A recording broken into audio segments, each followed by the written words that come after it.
joins customs, 2-3 years, the person is putting up a building. The person owns a car. In what organization will it take you 3 years to build?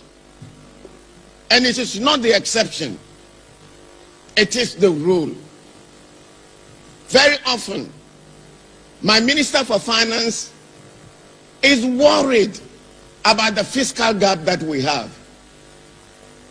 And your duty is to collect, to display transparency in the way you operate.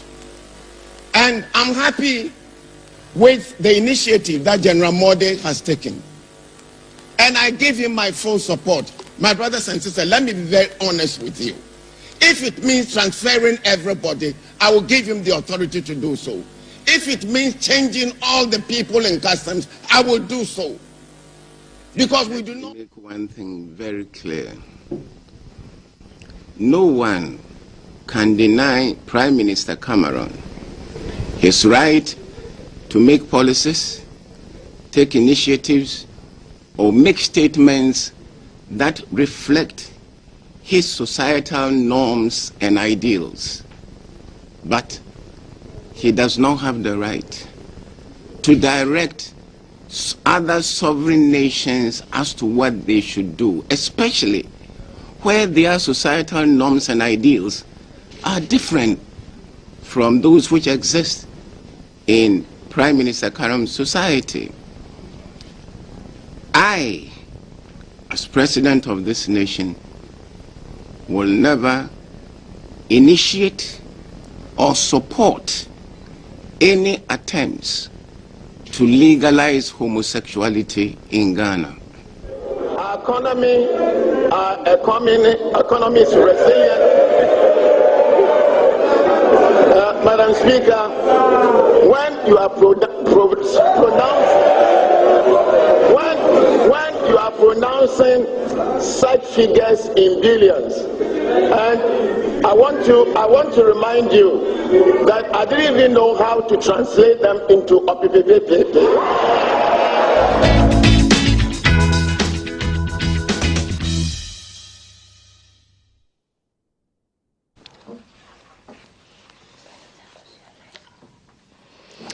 Thank you for staying on. It's the headline segment on GTV Breakfast. So we hope you followed our conversation so far.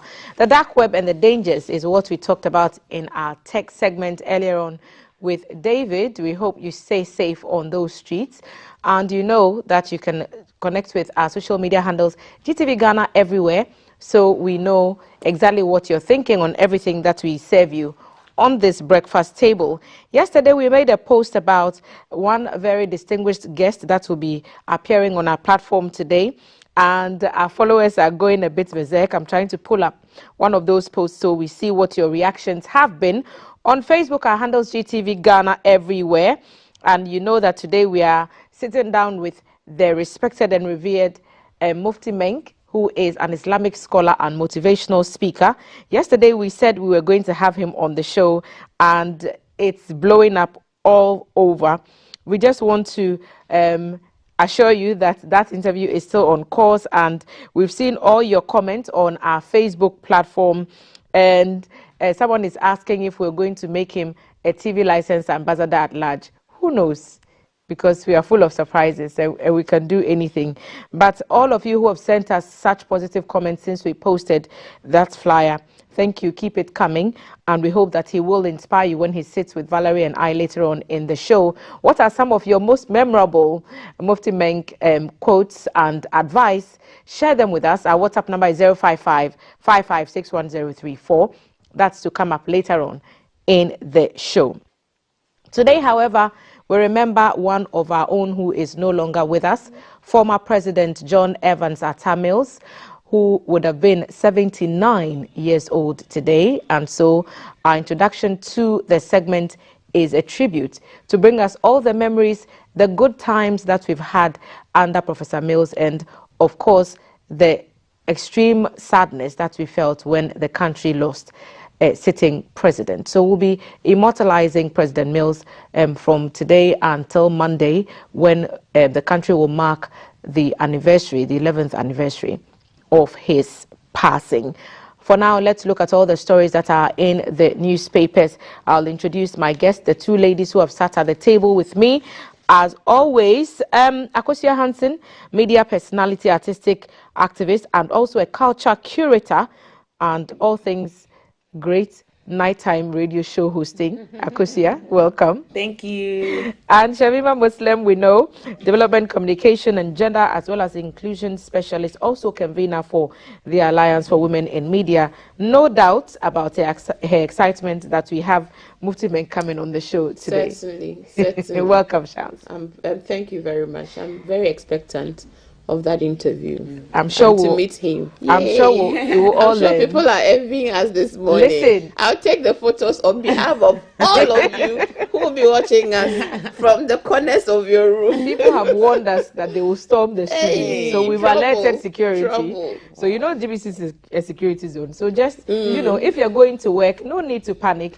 Carry us along. We are on GTV Ghana on Facebook. We're streaming live there. You can find us on Twitter, Instagram. You can find us on YouTube as well. So you get to hear everything and you don't miss out on any tiny detail that the Islamic scholar will be sharing with us later on. In the show, the newspapers carrying the top stories of the day will start with the Ghanaian Times. The World Bank has issued a report on Ghana's economic growth, and the Ghanaian Times leads with the growth potential economy to bounce back after 2025. So, photograph of the Finance Minister Ken Ofori-Atta with that report on page 13. So not likely to see the growth that we're expecting is what the World Bank report is saying. I've read other accounts about some Ghanaians who have been left, a huge number, 850,000, I think the number was, who have become impoverished because of the economic crisis that is ongoing. Goldfields Foundation invests $96 million in 19 communities, create 5 growth poles in the north to accelerate development. Professor Tanley, we're talking about bridging the development gap between the north and the south. Of course, in court, the cases continue. The Asin North MP case is there. I presented a petition to CID, that's the witness who is testifying before the court in that trial. Insurance matters occupying the front page of the Daily Graphic, the 2023 National Insurance Fair, and we are told that only 1% of the public is insured, and the Insurance Association is concerned about this number. Only 1% of 37+ million Ghanaians are insured. So it tells you what should happen if the unexpected should be the case, and we all really should have these things running in the back of our minds. Collaborate with government to increase hotel rooms. Tourism Minister to hoteliers. Cleaner loses 4-bedroom house. Supreme Court rules on Bank of Ghana revocation of licenses. All these stories on the front page of the Daily Graphic. The Finder newspaper is leading with road crashes killing 1,086 persons in the first 6 months of the year. We are told motorcycles alone killed 459 persons. So even though there's been a 16% or so decrease over the same period last year in terms of the numbers, we are still seeing large numbers of people, lives being lost really to road crashes. So we should pay particular attention to that. The president is in Portugal, and the Portuguese president has lauded Ghana's good democratic culture. NPP is in the news in the lead up to their special delegates conference on August 26. 9 Flagbera hopefuls demand a centralized special delegates conference. So conversations about whether or not it should be at one venue or it should be held across regional capitals or regional polling stations or regional conference centers are ongoing.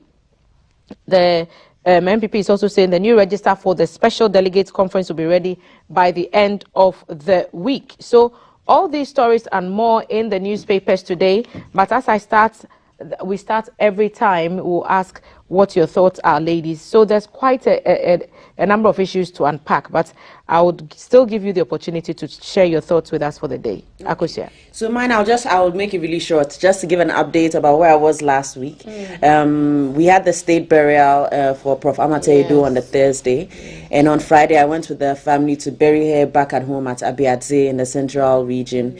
It was a powerful, intense coming back of home. You could tell a great person had come back to their very small village, and she was a royal too. So there was a big Durbar. All the chiefs in the different communities, the president of the National House of Chiefs, all of them showed up. People from representatives from both political parties also showed up. You know, Prof. Abina Buzia was there as well. Lola Shoneyin, director for Ake Festival in Nigeria, came for the state funeral. And basically there was a statement one of the MCs made that in small Abiadze, we had Amatei Edu, who had a state burial. Hey, will we get someone like this again? You know, in the history of their place. So yeah, I mean, it was intense. There was something very spiritual that happened, though, I must say. So she's from the I think that's Sona clan. Asana clan, but someone should correct me if I'm wrong. And Kina, please forgive me if I got it wrong. But there's a totem, a crow on their totem, right? When we were burying her, she was put in the ground. All of them came around on each pole in a round around her grave, as though their ancestors had come to take her back, like to welcome her back home. And it was just very intense. I had goosebumps, you know. I have goosebumps listening to you right now. And we made sure they took a picture, so that's not something we imagined. So we'll be seeing the pictures later on. It was a really great, you know, sending off home of a great person. Yeah. It's a touching tribute. We saw the state funeral. You were there with our team, and the outpouring of emotion in celebration, even though it was a mournful atmosphere, but really the celebratory, you know, tone of many of the speeches that we heard is just, you can't get it wrong with Amatei Edu. You can't deny her sheer greatness. So thank you. And being with the family, I'm sure they really appreciate. Madam Kina, good morning to you and the family this morning. So Amatei Edu, yes, a great one lost. Indeed. I think last week we also paid our homage to her, and so it's really beautiful, this narration Akosua has just given us. Perhaps riding on the back of that and celebrating greats, just as we watched about former President Evans Atta Mills. Today would have been his 79 years, and what he stood for. I think I call his years the lost opportunity to rebuild, you know, a unified state, in spite of our differences, especially in spite of our differences. Just this week, over 6,000 women converged at Rwanda at the Women Deliver Conference 2023. And the theme was Spaces, Solidarity, and Solutions. And I think that it is high time to ask a question about where our social engineers are. Because it seems we are all sitting pretty while the fabric of our society disintegrates right before our eyes. And we seem unable to do anything to halt the deterioration. Everybody is observing it. People are speaking about it. But it seems nothing is being engineered deliberately, intentionally, to keep this fabric of our nation together. And I think that the lost opportunity I refer to is a period where we saw a president who truly wanted to move away from vindictive politics, from the politics of retaliation, from the politics of distraction just because you don't belong, you're not part of us. I mean, this is a president who allowed for appointees of previous government to stay, to stabilize and ensure a smooth transition. This is a president who said he's not a cat hunter. He was not interested in, you know, hunting down political opponents. So that was a new era that we should have truly built a state that was truly living up to its ethos of freedom and justice. But right now, everything is gone down there. Everything that he stood for and wanted our politics to begin to reflect is gone down the hill. And every day we are talking about it, the divisiveness, the vindictiveness, the destructive politics of a nation that belongs to all of us, of collective resources that belong to all of us. And we're all Ghanaians, first and foremost. And no Ghanaian's business should be destroyed because they don't belong to any political party, whether NDC, NPP, CPP, or who have you. I've heard clerics, Archbishop Duncan Williams. He has preached severally. He has said that we cannot build a nation on the back of destroying businesses every 4 years and giving life to new businesses every 4 years, knowing very well that those businesses would, as a matter of course, because of what we have created, also be destroyed. Today, we sit in a country where we cannot point out to one indigenous business that has survived since independence. We can't. So where is the Ghanaian spirit? You know, where is the patriotism that we're speaking about? Do we have a nation at all? And are there watchers? Where are the social engineers? Where are the moral voices of our society? Where are the voices that can build and not destroy? Thank you. Why must we actually sit and watch everything destroyed in front of ourselves, and yet seem immobilized to be able to do anything at all? And I always want to end with a message to the young people of this country. We do ourselves great disservice if we ourselves become agents of our distraction today and tomorrow. And that's what I see, sadly, that the young people who should see these mistakes and who should, insist and decide that we're going to do things differently from where we are today, we don't seem to be on that progressive track.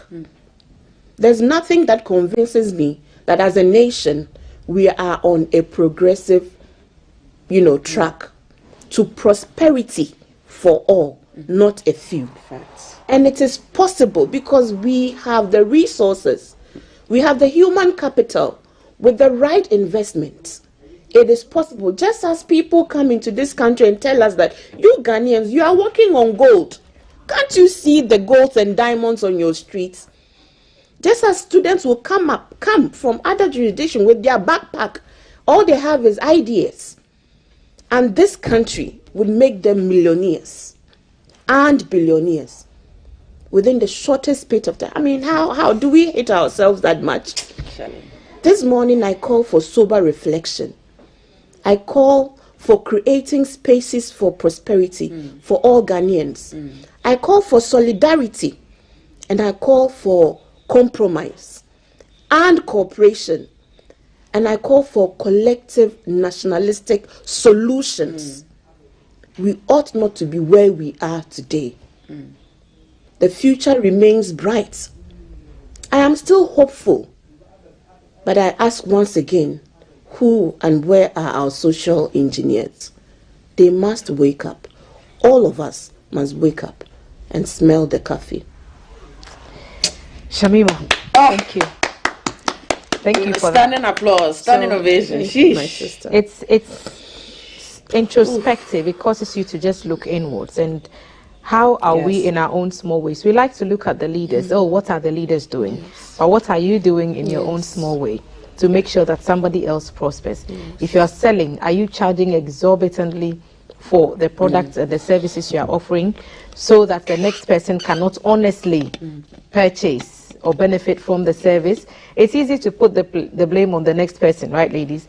But we can all of us can do something. Thank you, both of you, for that. So tributes to Professor Amartey Edu and also the Professor John Evans Fifi Atta Mills, born 21st July 1944, passed away 24th July 2012, Ghanaian politician and former president. He was a legal scholar serving in the highest office of the land from 2009 until his death in 2012. He was vice president under former president Jerry John Rawlings, and twice he contested unsuccessfully for the seat of president, and he won his third bid.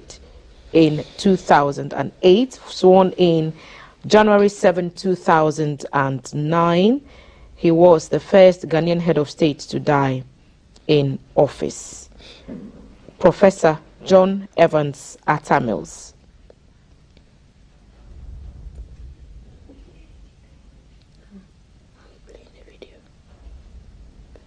I think we should spare a word for Nadu Mills. I know she's there, and maybe today would be one of her saddest days. Most difficult. Yeah. But I think if it's any consolation, she must always walk with her head high, that her husband was a good man, a man of integrity, a good leader for Ghana who had good intentions for this nation. So she must be proud of the man and the leader that her husband was. And Nadu, good morning to you as well. So we remember Mrs. Ernestina Nadu Mills today, and also Sam Kofi Atta Mills, Yes, who was the indeed. son of the late former president. We also send fond thoughts to his family. Today would have been his birthday, so let's remember the happy times, and then in the coming days we'll remember the man that he was whilst he served his nation, wearing so many different hats. Professor John Evans Atta Mills, happy birthday to you, sir, wherever you are. And we continue to remember your ideals of peace. Asumjehene. Asumjehene, indeed. So, headlines. Our top story this morning, the World Bank has issued a report on Ghana, and a few details that you might be interested in. The Ghanaian Times captures a few of them on page 13. Ghana's economy to bounce back after 2025. So the account in the Ghanaian Times says Ghana's economy is expected to bounce back to its growth potential after 2025. The growth will further decelerate in the short term, so 2023 to 2024, before returning to its potential after 2025. And it's the 7th Ghana Economic Update, contained in a report titled Price Surge, Unraveling Inflation's Toll on Poverty and Food Security, authored by 3 economists of the World Bank, Kwabena Jan Kwache, economist, Paul Andres Carol Rodas, senior economist, and David Elmack, senior economist. And it's the yearly analytical report which contained Ghana's economic development prospects. This year's report focused on the impacts of inflation on the household and the country's economy, picked up from the post-COVID growth rate of 0.5% to 5.3% in 2021. However, it witnessed a sharp decline to 3.1% in 2022 due to the impact of the Russia-Ukraine war. Story goes on to say Ghana's economy is projected to decelerate, so it's projected to decline a bit more to 1.4% and rebound to 3% in 2024. So, more details in the story. In 2022, a combination of pre-existing imbalances and external shocks brought Ghana into a deep macroeconomic crisis. The report said the exchange rate pressures in 2022 created a negative feedback with inflation. The report said the fiscal adjustments made by the government in 2022 fell short of their consolidation target, and it said the weak revenue performance and soaring expenditure exacerbated the country's growing public debt. Ghana's public debt rose to about 300 billion Ghana cedis and exceeded more than 70% to above the internationally accepted threshold of its GDP. That created a need for the government to seek an IMF bailout to support government program to support and restore the debt and macroeconomic stability. World Bank says restoring fiscal debt sustainability, lifting long-term growth, significantly lowering inflation, and rebuilding fiscal and external buffers should receive urgent policy priorities by the government. So some of the things it talked about in a bit more detail when it came to figures, the increase in the VAT rate from 12.5% to 15% to yield an additional revenue of 0.3% of GDP, removal of the discount policy on import valuation on products, and the strengthening of income taxation and increases in excise taxation to increase government to increase government outlined in the 2023 budget was commendable. So a pat on the back for some of these things that we complain about, the increases in the taxes, but the World Bank is commending us for it. And the report goes on to say the expenditure rationalization measures such as the limiting of expenditure on public sector wages and goods and services, the integration of the public procurement and approval processes of GIFMIS, the review of the government's flagship programs and capping of transfers of statutory funds would help bring the country back on the path of sustainability. So other recommendations, the report said government should implement the 2022 tax exemption law, intensify efforts to improve tax compliance, clear all outstanding arrears as well. And it said government should also complete the GIFMIS infrastructure and integrated operations of the ministries and agencies so that we can get some semblance of stability. And it also talks about the issues with the independent power producers and how to operationalize the Financial Sector Stability Fund to mitigate the impact of the domestic debt exchange program on the financial sector. So more details in the story. The Daily Graphic carried a story yesterday about 850,000 Ghanaians being left impoverished because of the prices that we've seen over the past year or so. So I'll start with you, Sham. So what are your thoughts on all this? They did commend government for some of the what some have called harsh taxes that were imposed. They say that those are crucial to making sure that we get back to sounder footing. But of course, there's still a lot of work to be done. If I were to write a thesis about the situation, Ghana faces and even countries within the continent, I would say Ghana, Africa, a curious case of reforms that don't reform. And I would also add that, like you're saying, what really is the problem? How are our reforms not reforming anything substantially? And what is really the bottom line? Why is progress and prosperity eluding many African leaders, many African states?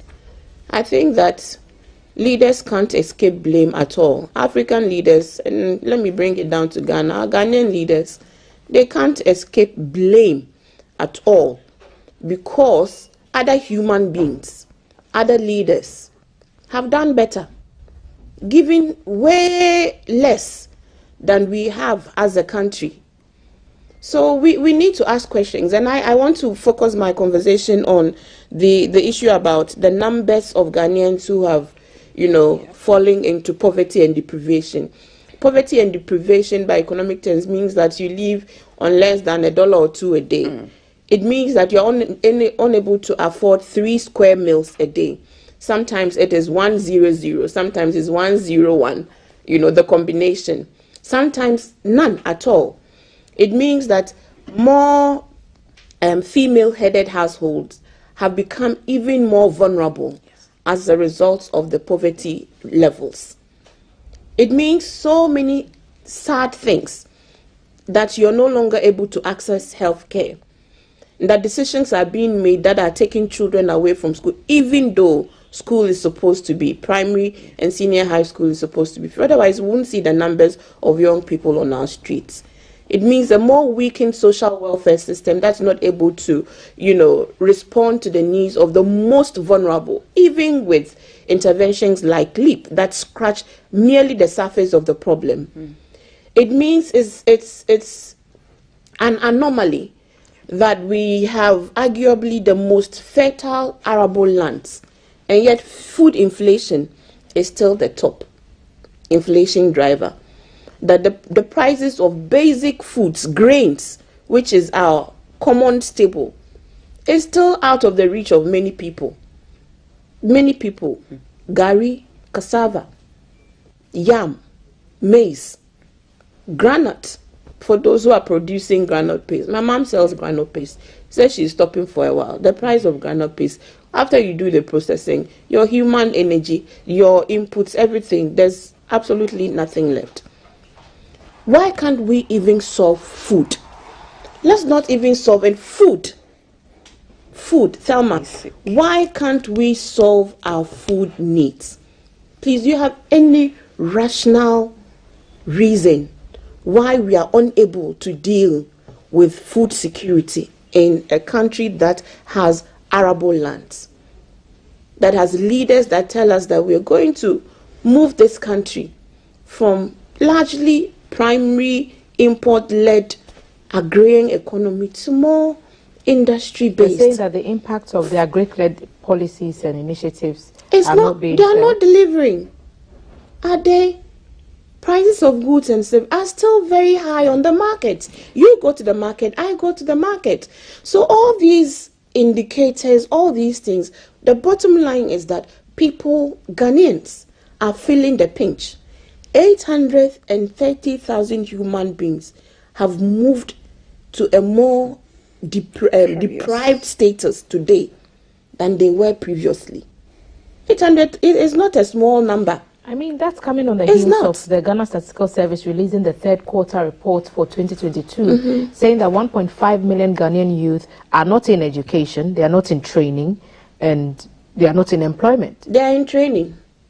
They are in training to become the future crime agents. They are actually in training. In fact, they are already, internship. Because you see them on the streets. Because if you are not training your youth with skills, life skills, valuable skills that can earn them a livelihood, if they are not in school, acquiring formal education, they are on the streets. They are acquiring street life. But others are making it. And it means that they must do things. So it's not every single youth. Others are in school. The government has, from time to time brought startups. Million. But it's a two-edged sword, isn't it? Some are making it, some are not. The numbers that are not, even if you go through the system, I'm saying that there's a problem with our society, and we must look our society in the mirror and really figure out where we are going wrong. Because the numbers are a lot. For a country with a population of over 40, how many are we now? Over 40 or so million. The numbers of young people unemployed, unemployable, without skills, without training, there are a lot. 1.5 million young people roaming the streets of Ghana. Are you not scared? Without skills. What are they doing? How are they feeding? What do you think they are doing? It's a recipe for disaster. World Economic Forum, all these UN agencies, they know it. They said Africa's youth is either going to be a demographic gain or a threat to the security. Aren't we already seeing the Sahel region and the insecurity? And mostly it's being driven by young people who have nothing to lose. They have no family, they have no land, they have no resources, they have no education.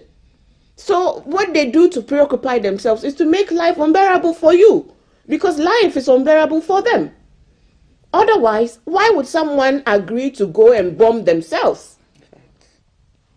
And it's a very serious situation, and I think that we must have these conversations to let the world and Ghanaians and citizens know that keeping quiet is not an option. Because if you think you'll keep quiet and sit in your safe space because you're okay, you're managing, it is the same else everywhere, sometimes you need to put fire under the bottom of those who lead to be able to think outside the box, because when we put pressure, we see results. Yeah. Yesterday also, I watched the news. The Buffer Stock Company, or is it the school feeding? The Buffer Stock Food Suppliers Association. They have somehow found some 1 million Ghana cedis to distribute amongst the people they owe. 100. You see? They owe them 203 million. Yes, and they've got some money. Yeah.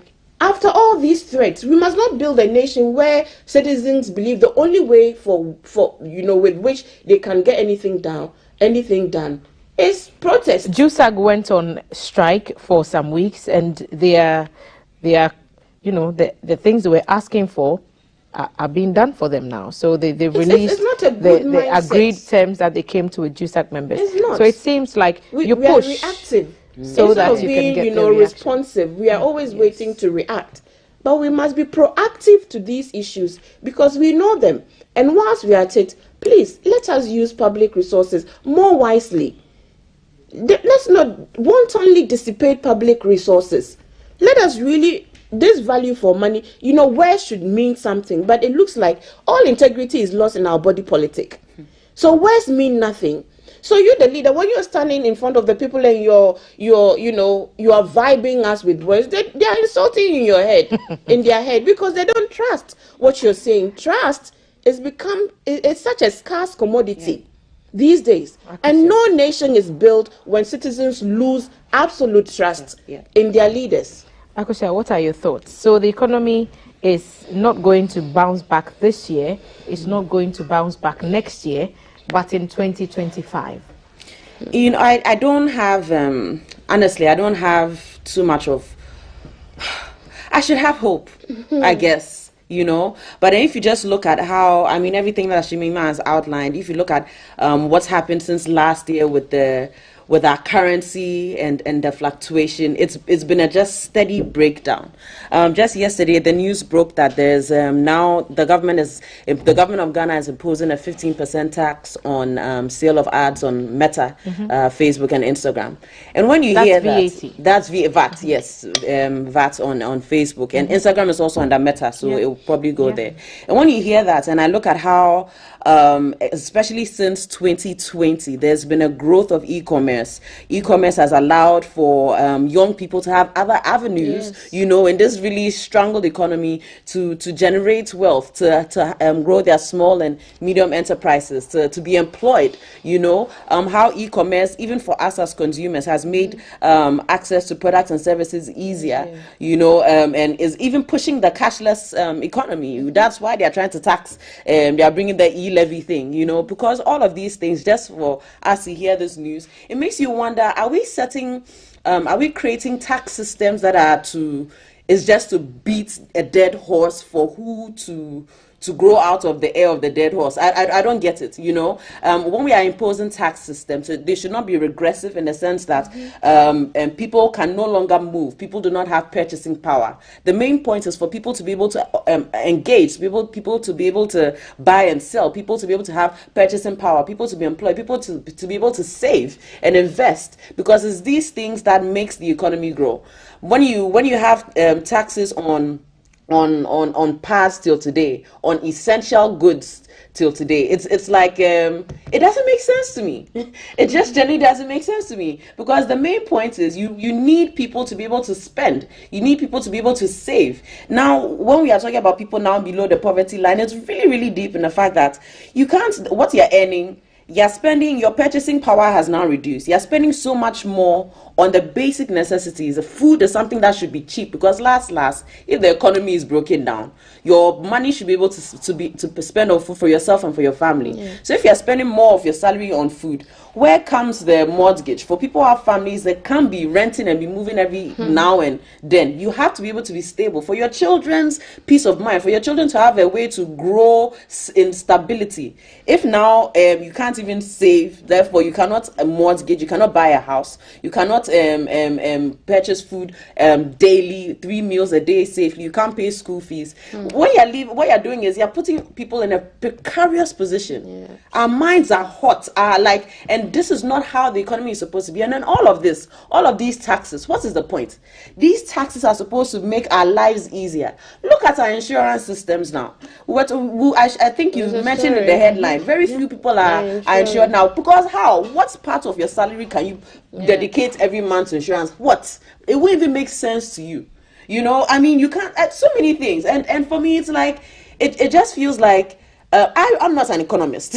I'm speaking from a lay person, very lay person's point of view, and this is what I'm seeing. I'm seeing the hardship in my own life. I've seen the hardship in people around me. It's difficult now. So when you are looking at all these tax systems and we are squeezing this money, you mentioned what the World Bank is saying in 2025. If these are the systems that are still going to be in place, all I see is wealth growing for a political 1%.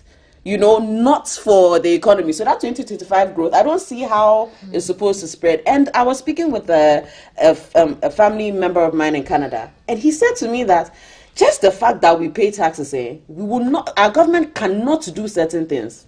Your road to have potholes. They had a flooding issue about 5 years ago. They said within 2 weeks, bought the machines, hoovers, like the way we had flooding, cleared the area, within 2 weeks, because we pay taxes. We pay taxes. Once, if a government is going to be allowed to put all these regressive and a lot of tax systems, so it's not necessarily taxing the rich, it's taxing the ordinary citizen. You are paying more. If we are going to be able to do that, then their accountability should be fire. So that that they wouldn't even think of imposing other such taxes. Because once you pay those taxes, you should get back. Well, look at our national health insurance. Look at what's happening there. Look at what is happening there. Those are the basics. That's what our money should be for. Like school fees, people shouldn't have to pay from childhood to university. We shouldn't have to pay once you're a Ghanaian citizen. And when I say you shouldn't have to pay, I should be getting high, top class, world education that can make me compete on every level without paying. This is not rocket science. There are countries in the world that do this. Those countries are rich, and before we can get there, the taxes must be paid. So Meta, you mentioned Meta, talked about taxing businesses online. Yeah. We came across this email, and this is where the person was asking us, is this for real? So put it on the screen, and Meta is telling this person, due to the implementation of a value-added VAT in Ghana, let's put it on the screen, please. Meta is required to charge VAT and levies on the sale of ads to advertisers, regardless of whether you are buying ads for business or personal purposes. All advertisers with a business country of Ghana will be charged an additional 2.5% National Health Insurance Levy, NHIL, 2.5% Ghana Education Trust Fund, GET Fund, 1% COVID-19 Health Recovery Levy, so COVID-19 HRL, and 15% value-added tax VAT on advertising services purchased beginning 1st August 2023. If you are registered for VAT and provide your name, address, and VAT ID, your name, address, and VAT ID will show up on your ads receipts. In the event that you are entitled to recover VAT, this may help you recover any VAT you paid to the Ghana Revenue Authority if you are a VAT registered business in Ghana. And it goes on to list the stuff that you need to add. So how to add your VAT ID to your account, and it shows a procedure there. We'll try and get somebody from the Ghana Revenue Authority to confirm or deny this message that we came across on social media. But some of us have seen this, and so we are going to reach out to the officials to see if there is any truth to the matter, and if Meta, who is allegedly making the post in this email address, is or has it right, or whether it is true or not. If it's not, then we can completely disregard it. But if it is, it means that any advert that you put on any Meta platform will attract the VAT and other levies. So that's what Akosia was talking about. So you're saying that if GRA does confirm that this is true, the fact that you're paying taxes should make you expect a corresponding, level of development. But if you're not paying taxes, because technically people are not against taxes, because how else are nations supposed to develop? It's the experience over time where in spite of the taxes, infrastructure seems to be deteriorating. So that's really the question, because you try to convince people that pay taxes so that we can use it for providing socioeconomic goods. But often the socioeconomic goods don't come. If they come, they don't come in the quality we expect them, or in the consistency that you expect of them. That's how you so make it becomes a case so people for taxes. avoid. That's the biggest case you make for taxes. If you want people to pay, give them the things that the taxes are supposed to give them. That's how you make a case for why people should pay taxes. That's the biggest case you can make. The Daily Graphic is the Ghanaian Times, so it's carrying a story on creating growth poles to accelerate development in the north, and Professor Tande was making the case. We're talking about bridging the gap between the north and the south, and all these things feed into the development and the economic empowerment debate, because as bad as we down south think it is, for the most the vast majority of those in the north, they see a vast divide. And Shamima can... They don't only see, they live. They live it. It's their reality. They don't have any alternative reality. This is their everyday reality. It's tough. The Ghanaian Times, page 12, it's talking about, this one is Professor Augustine Tanley that is speaking here. The poverty levels in the north, which act as a main catalyst for migration down south, is more of structural difficulties than the absence of resources. A professor of migration and refugee studies at the University of Cape Coast, UCC, Professor Augustine Tanley, has said he has therefore called for some deliberate steps to establish growth poles that leverage on the vast arable land in the northern part of the country to address the north-south migration. There's a quote: "The cause of the north-south seasonal labor migration is due to widespread poverty, poor physical characteristics and differences in socioeconomic opportunities, and infrastructural development linked to the policies initiated by the British colonial government and sustained by successive post-independence governments. There is therefore the need to modernize agriculture, capitalizing on the vast arable land in the 5 regions in northern Ghana, to increase food production, create employment, and also reduce poverty in the area." So there was a program, an inaugural lecture on the topic "Interrogating North-South Seasonal Migration in Ghana as a Livelihood Strategy" at the UCC on Wednesday. So he's talking about government's flagship programs, Planting for Food and Jobs, which could partly address the food and jobs challenges. However, he said it must be devoid of partisan and political rhetoric. Story on page 12 of you know this issue about growth poles. Professor Songsori taught us these issues in geography in the 2000s. So all these diagnoses we know. I mean, we have a Northern Development Authority now. We know the current President Kufuor said in one of his campaigns says that he will make the Northern Belt the food basket. The northern areas can become the grain basket of this country easily with the right investment. So it's not like we don't know. My problem, why do the gap between knowledge and practice seems to be as wide as the I don't know, the deep blue sea, or there is a problem. And when you go and see the poverty levels and the fact that even with this arable land, you know, when the rains are gone, people can become very poor, extremely poor, also because of poor storage, you know, facilities.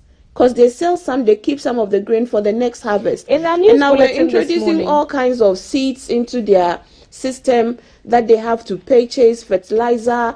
There's a lot. There's a farmer, I think it was the first runner-up in the National Farmers' Day celebration. It was in our news bulletin this morning, who was talking about government needing to focus more on ensuring or guaranteeing markets, ready markets for their produce, rather than spending most or more of the attention or focus on supplying farm inputs and implements. And then, because farming inputs and farming implements would mean that there would be more produce. But if there is more produce and there is no ready market for the even produce, storage, then even storage, it defeats the purpose of giving them fertilizer, making sure they have the right seeds, and giving them the technical know-how to grow these things to meet local and international standards. So conversations need to be had about our development. And the Daily Graphic also carries the story on page 26, same story, address development gap between North and South, attributed to Professor Tanley, talking about the factors that have led to high poverty levels in the northern part of the country, and the need to reduce the vulnerabilities is what the graphic is saying. Reduce vulnerability. Said it's time to reduce the vulnerabilities in the northern regions to keep them from migrating, saying many of the conditions that made them to migrate no longer existed down south, leaving them poorer. And that for me is the bit that I'm even more sad about, because you move with the expectation, people cross the Mediterranean and they move with the expectation that they will get a better life somewhere.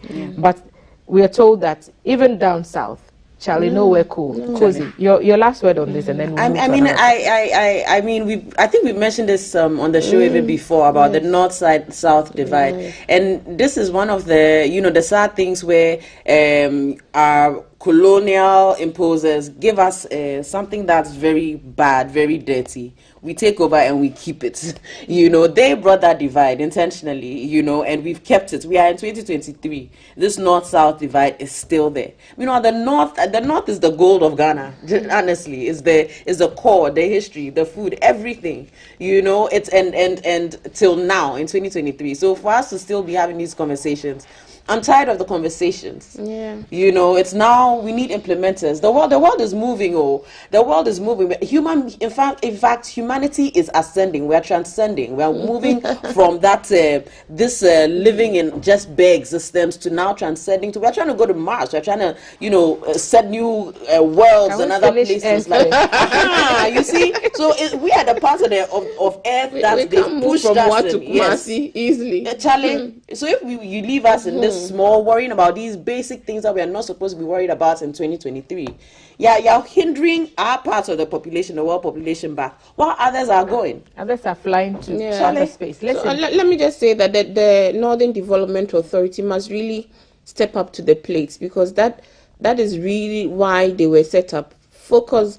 on the development outcomes in the northern areas and avoid the same pitfalls and mistakes that we've seen, because the problems and you've been put there. So really deliver, and let's not hear these issues of corruption and other issues that always become attendant with such other levels of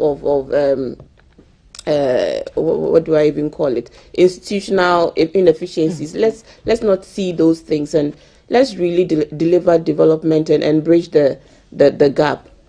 0555561034 is our WhatsApp number. Let us know what your thoughts are. We've talked about the economy. We've talked about Professor Mills. We've also talked about Professor Amartey Duh.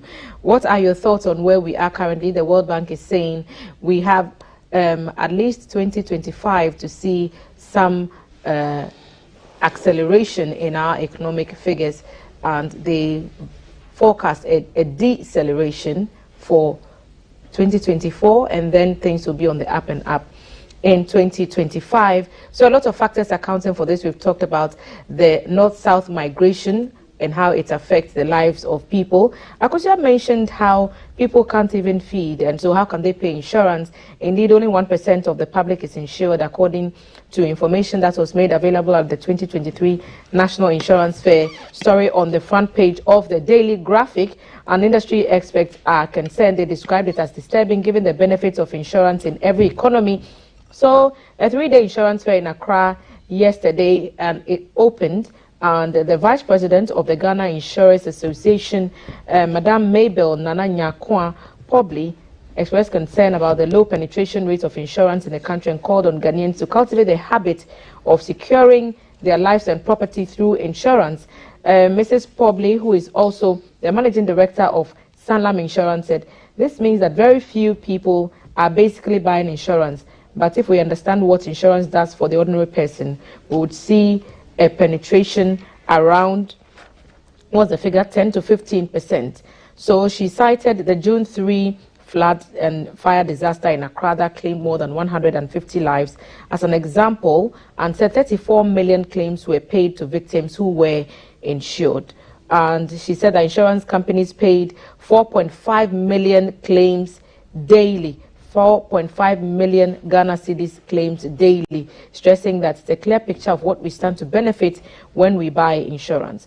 But story from the front page to page 3 of the Daily Graphic. How do you buy insurance if you can't afford it, is what Akosua asked. But get more details in the Daily Graphic newspaper. On page 17, we are talking about economic opportunities, and the Ministry of Tourism, which has been identified as one of the key sectors or ministries that can really turn things around for us, is talking to hoteliers, asking them to help increase the number of hotel rooms in Ghana, because the more rooms that are available, the more people will come to stay, perhaps. So let's get some details. Page 16. The Minister for Tourism, Art and Culture, Dr. Mohammed Ibrahim Wahab, Awal has asked players in the hospitality industry to collaborate with the government to increase hotel rooms in the country from 3,900 to 100,000 within the next decade.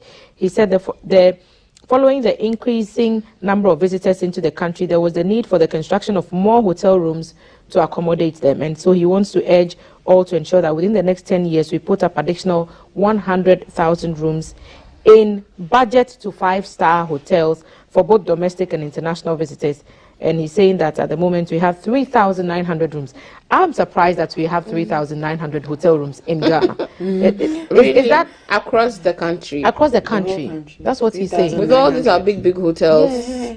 And obviously it's priced for specific to push out specific people and price for specific people. So obviously it will definitely make sense. Even if you are going to make those hotel rooms available, look at Accra. Look at Accra, the central city.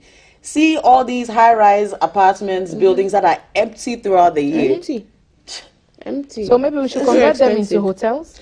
And look at the pricing. Look at who is trying to make money off of what. Look at the laundering that's probably behind. So the 300 and the 3,900, does that include, like he said, budgets to 5-star? So I'm guessing the motels, Airbnb, all that is inclusive of the 3,009 in all of Ghana. Inadequate. I find that shocking. And yet the tourists would tell you that Ghana is quite an expensive place to live. Tourist destination. Yep. Hotel prices are high. Sometimes, to get around. Because we know budget hotels in other countries that have franchises and branches here, right? And when you compare, the European rate and the Ghanaian rate, you ask yourself, what's happening here? Yeah, you're going to come out to the same potholes. Anyway, as we have said before, let us also promote local tourism. Yeah. So on this Saturday, I'm taking the kids. Their dad is taking us to the new refurbished house. So we are going there as our contribution towards local tourism. So please, let us also encourage local tourism whilst we seek interest elsewhere. Anytime we talk about tourism, I keep making the point that, listen, in other countries there are peak and off-peak rates. Yes. So can we, in the spirit of boosting local tourism, have off-peak rates so that us regular Janes can also go and you say, what should it be? In the quiet, in your own because quiet of all time. these arbitrary people, we can't even afford to tour our own country. Or you disagree? Am I not being honest? Because for the more often than not, we tend to have the price inflation because the target really is the expatriate market. Not us. So can we have a season which is targeted at just the domestic people so that all of us can? I don't want to mention maybe prorated rates. We can all go. I think they usually would do that. They should do that. Yeah, if you go to the hotel, so Ghanaian citizens pay just like 5 cedis or 10 cedis. But I mean these hotels. Are the hotels? Hotel pricing do something. Because the tourist sites are trying with local.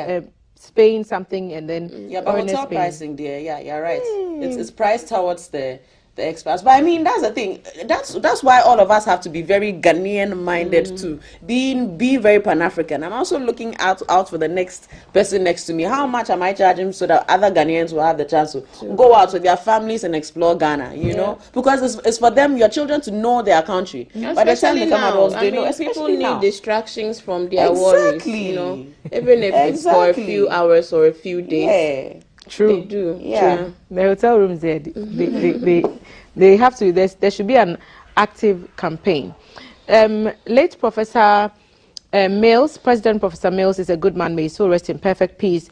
Kwabna from Accra. We are receiving your messages on our WhatsApp number 055-5561-034. A round of applause to Shamima. She has. Oh, are we blocking? No, we don't want to block. A round of applause to Shamima. She has really done well. I really like her introduction. For the economy, going to 2024 election, campaign promises on the economy should be thoroughly scrutinized from the contesting parties. They will enable citizens make informed choices. Fama, I love you and your panelists. What can people born in the 50s offer us in the changing trends of the world when they've passed their retirement and active ages? Hey, that's what this shot that Fred is firing. It's an intergenerational dialogue. Well, happy birthday to Professor John Evans Atta Mills, the president that had Ghana at heart. Our current leaders should emulate his deeds. God bless him wherever he is. I can't love him less. More messages. Our WhatsApp number 05555610034. Education and knowledge acquired by leaders is useless and senseless because they don't interpret them here. So they should stop even going to school abroad. Oh, easy. How does the government develop the nation? Where does it get the money when citizens are not ready to contribute? The people want free development. That is all they need. Thanks. So development comes at a price, and you have to, pay for it. Shamima Muslim, can you do a case study on why Ghana continues to be a safe haven for our sister ECOWAS states' migration, and also the unofficial trading of Ghana's food crops such as maize out of Ghana without paying taxes, which indeed is a factor to your concerns this morning? And Haji Dauda from Medina Estate is saying, do you want to take this up? Case study? Please, I'll send you the invoice for this. Everyone cannot hide his joy listening to our women panelists. They are giving facts from where they are. Indeed, they are knowledgeable and know what they are talking about. You. So, someone says it's not happy this morning. Why? Why are you not happy? I'm going to the top of the screen. We'll get to that. Come on, I really love watching you always. Your sister is also teacher. Nice. Today's show is profound and unprecedented. Shamima is so adorable. Thank you. So Alhaji Shamima will send you the bill. Yes. Late Professor Mills is a good man. May his soul rest in peace. I've stopped voting for real. Ekufu and his government aren't ready. So likewise, what's your option? Mahama. What's your option? What's your alternative? So, if we all woke up and say we no longer vote, that's the this problem. Is the problem. What do we Shamima, do? that's what I want to ask you. I'm also in that camp. Like, and many are. I mean, you there won't are have trust. Well, I don't have trust. Thank you in my for sending votes. those messages. So what should we do? What should we do? Help me. I don't know. We have to make do with what we have until it gets better. Until it gets better. Or we are willing to, make a statement and give a certain third force a chance, which often on the day of the polls, many Ghanaians decide not to. So there's a bit of a mindset thing that we need to really look at, because the person, if you say you won't vote again, and another person says they don't trust anybody, yes, it's true, because when they go, we don't seem to be willing to make protest with our votes. I mean, you can even, some people will protest by not voting at all, so that people would know that we are unhappy. But at the end of the day,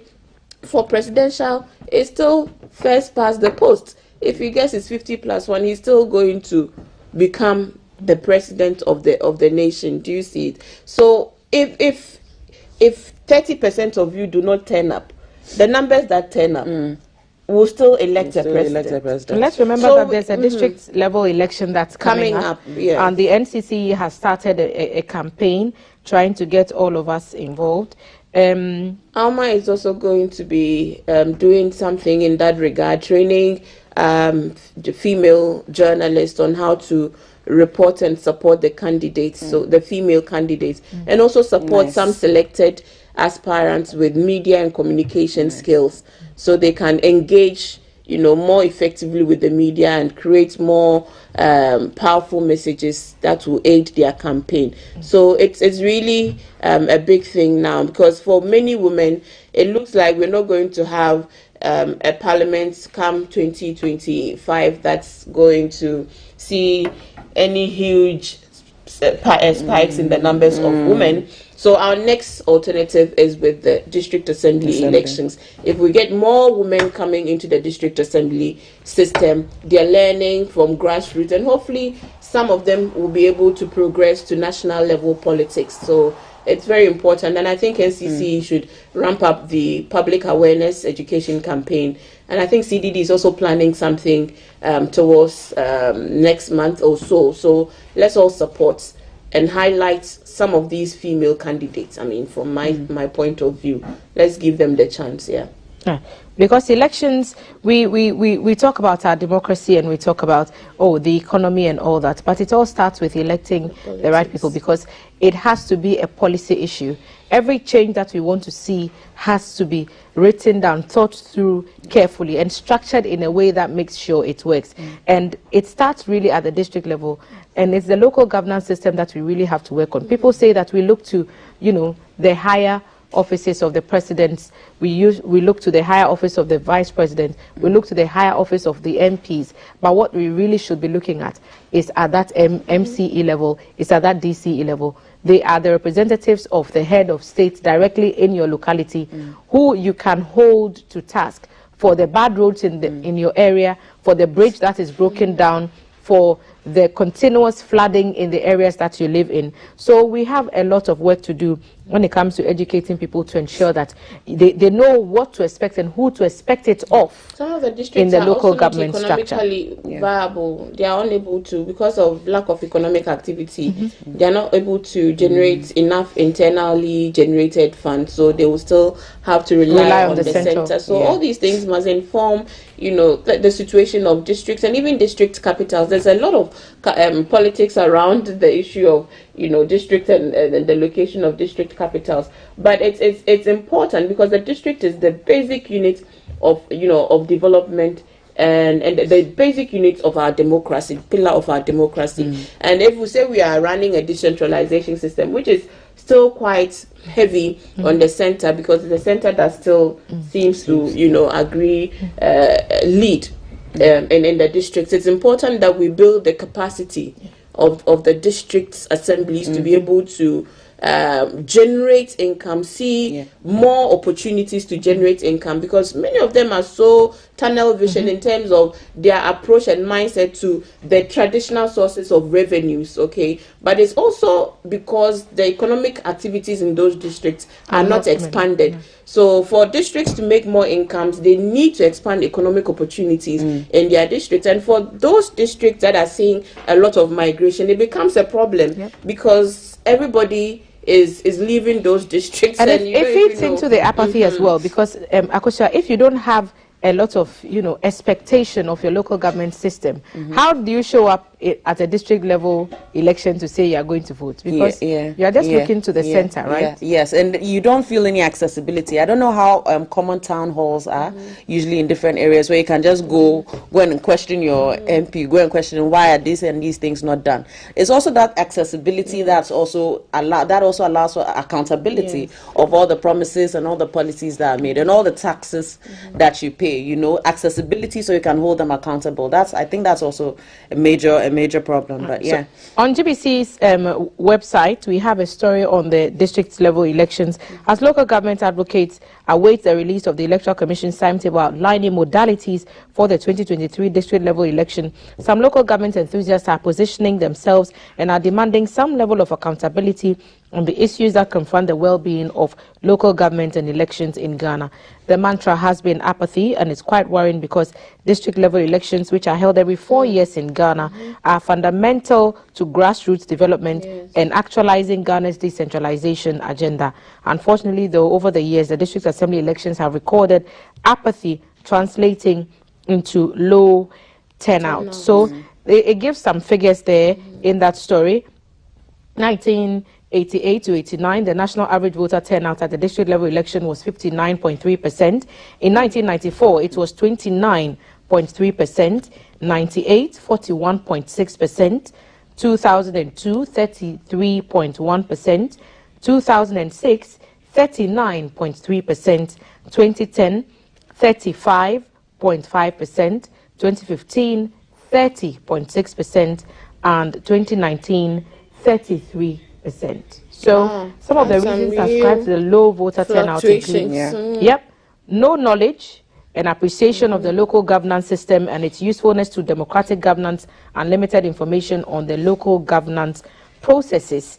So the Center for Local Governance Advocacy has raised issues with the issue of apathy over the years and said it is worried about the general apathy in DLEs, that's district level elections. And so when not much is being heard about the 2023 district level elections with 5 months to the close of the year. So this year, it will happen. 5 months to go, the local government advocates are counting down to DLEs 2023. Head over to our website, gbconline.com, for this and other stories that you'll find there. So we are talking about development. As we are talking about being mindful of the current economic conditions, which make it difficult to maintain the rural or the north-south development levels at par, we also talk about the reasons why only 1% of Ghanaians are able to buy insurance. We've talked about why the hotels are being called upon to increase the number of rooms in the country, 3,900, quite a low number. The minister saying we need to get that up to 100,000. Ghana Post is in the news, and yesterday they appeared before the Public Accounts Committee. Page 17 of the Daily Graphic, Ghana Post records 6.173 million loss in 2020. 6.173 million Ghana cedis loss in 2020. The story is the Ghana Post recording that figure in 2020 as against a profit of 995,000 the company made the previous year. So in 2019, Ghana Post made a profit of 995,000 Ghana cedis.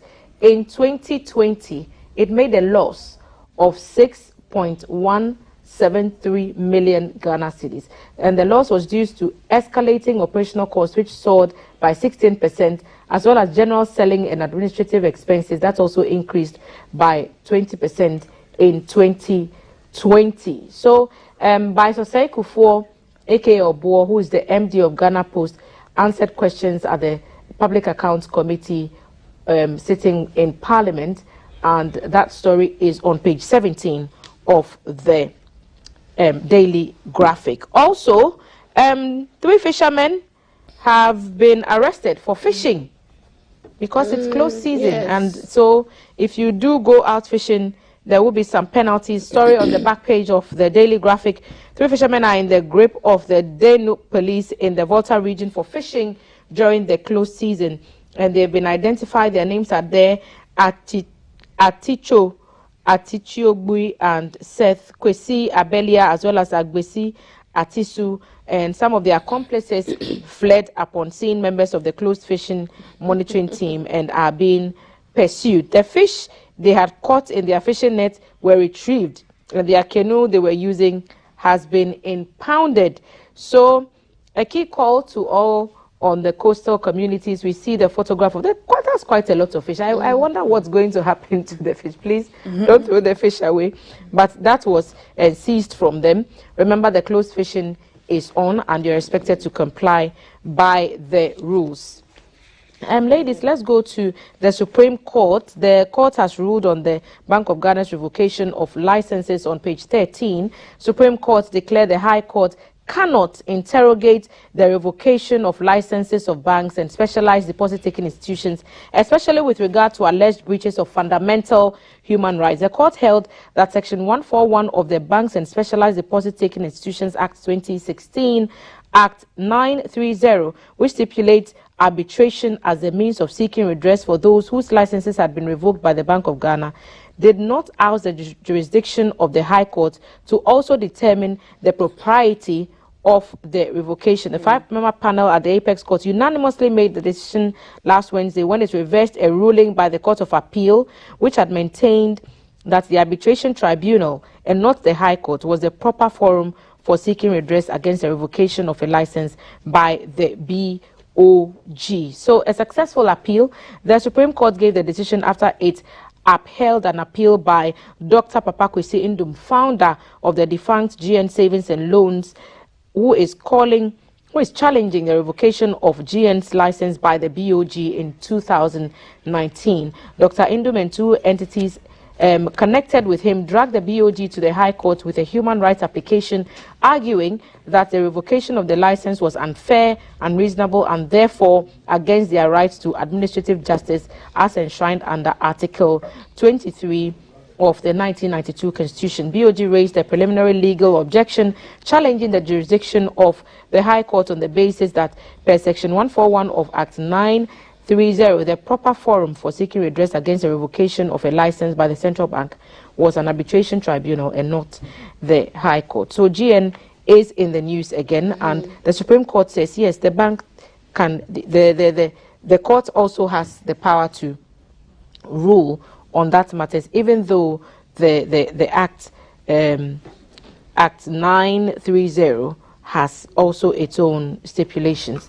Ladies, these are some of the other stories that are in the newspapers. On the political side, and before we get the road crashes, can we talk about that for a minute? And the fact that the Finder newspaper gives some rather alarming statistics on page 2.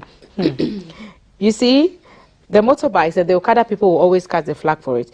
They are accounting for almost half of the lives lost due to the carnage on the roads. Do we think the road crash campaigns are working? Shamima, when you move about, when you drive around, when you move around in other means of transport, do you find that people are now more aware of the dangers? Are the riders from where you travel through, are they adhering to traffic stops? Are they wearing the necessary protective gear?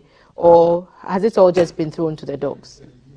For me, I'm a vehicle driver, right? And my experience driving on the roads are that with the motorbikes, the rules that apply to us do not apply to the motorbikes. When it's a red light, cars will stop, but the motorbike will pass through. What makes it crazy for me sometimes, a policeman will be standing right there where the traffic light is. They will stop a car that crosses the red light, stop you, harass you, arrest you, all of that.